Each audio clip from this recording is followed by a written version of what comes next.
Mas eu tinha poucos alunos que acessavam. A leitura sem entonação, bastante dificuldades em compreensão. A pandemia de Covid-19 foi oficialmente declarada em 11 de março de 2020 pela OMS. Durante seus anos de duração, ela deixou impactos em todos os setores e níveis da sociedade. Na educação não foi diferente. De acordo com uma pesquisa divulgada pelo Ministério da Educação em 2022, em que foi realizado um teste com 3,2 milhões de alunos do ensino médio, eles acertaram apenas 27% das questões básicas de matemática e 57% das questões básicas de língua portuguesa, enquanto apenas 50% dos estudantes sabiam diferenciar fato de opinião. Em 2023, foi aplicada a prova do PISA, que avalia o desempenho dos discentes do último ano do ensino fundamental e é realizada pela OCDE.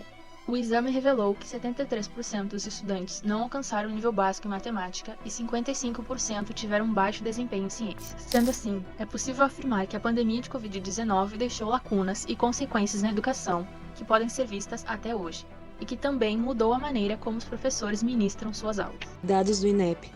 O levantamento mostra que 99,3% das escolas brasileiras suspenderam as atividades presenciais. Sobre a minha experiência, né, em relação à pandemia, né, após a pandemia, primeira coisa, tem muita diferença. Atualmente, hoje, né, a gente tem uma grande diferença no ensino público e no ensino privado. E eu acredito que após a pandemia isso ficou ainda mais gritante, né, em vários aspectos, assim.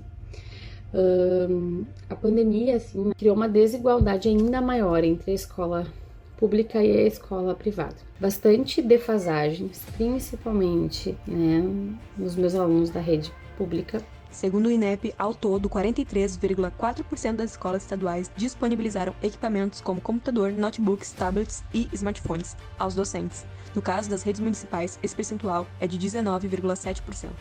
Rede pública, né, na escola estadual que eu trabalho, a gente enviava por e-mail as atividades, tinha o Google Sala de Aula, mas eu tinha poucos alunos que acessavam, muitos não tinham recurso, eu trabalho com ensino fundamental, então os sexto e sétimo anos muitos não tinham acesso, eles não conseguiam entrar, tinha um celular na família, então a gente marcava assim, ó, é muito devagar esse processo assim de reabilitação deles como sociedade mesmo, né? Porque alguns deles ali passaram aquela principal fase ali da infância para a adolescência, de transição, trancados, né?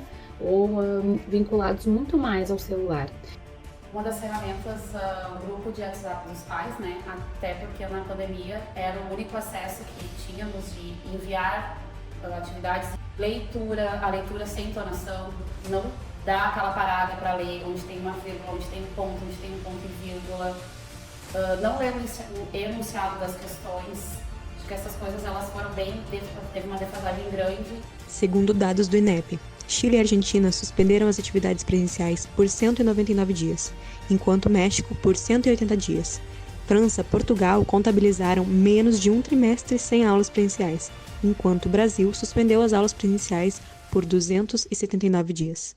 Né, a gente está hoje com turmas de segundo e terceiro ano do ensino médio, a gente está tendo que retomar assuntos, né, e trabalhar conceitos lá do oitavo ano, lá do nono ano. Mais de 5 milhões de crianças e adolescentes de 6 a 17 anos não tiveram acesso à educação no Brasil em novembro de 2020, segundo o estudo Exclusão Escolar no Brasil, realizado pela Unicef em parceria com a SEMPEC. Já quando o assunto é acesso gratuito ou subsídio à internet em domicílio, o levantamento feito pelo INEP mostra que 15,9% das redes estaduais adotaram medidas nesse sentido. Na rede municipal, o número registrado foi de 2,2%. Elas eram assíncronas, gravadas, e não tinha como eles darem a presença.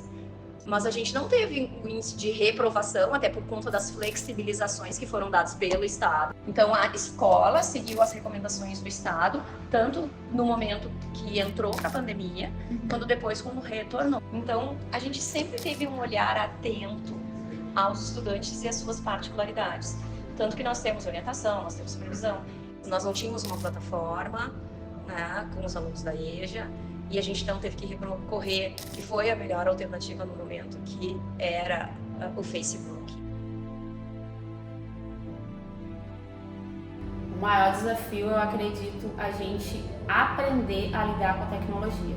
Alguns semi-alfabetizados e outros analfabetos funcionais. Eles liam, né, e até hoje eles leem, mas eles não compreendem o que eles estão lendo. Na rede privada, já não senti tanto. Sim, tem defasagens, com certeza, né? Principalmente eu percebo a insegurança deles em sala de aula. Eles tiveram que reaprender a se portar em sala de aula, né? Inclusive sentar, pedir licença, aquela coisa básica, tanto numa rede quanto na outra. Essa angústia de saber se aquilo que tu estava explicando e do jeito que tu estava explicando estava chegando no estudante. Então essa, sem dúvida, para mim, né, foi o maior desafio.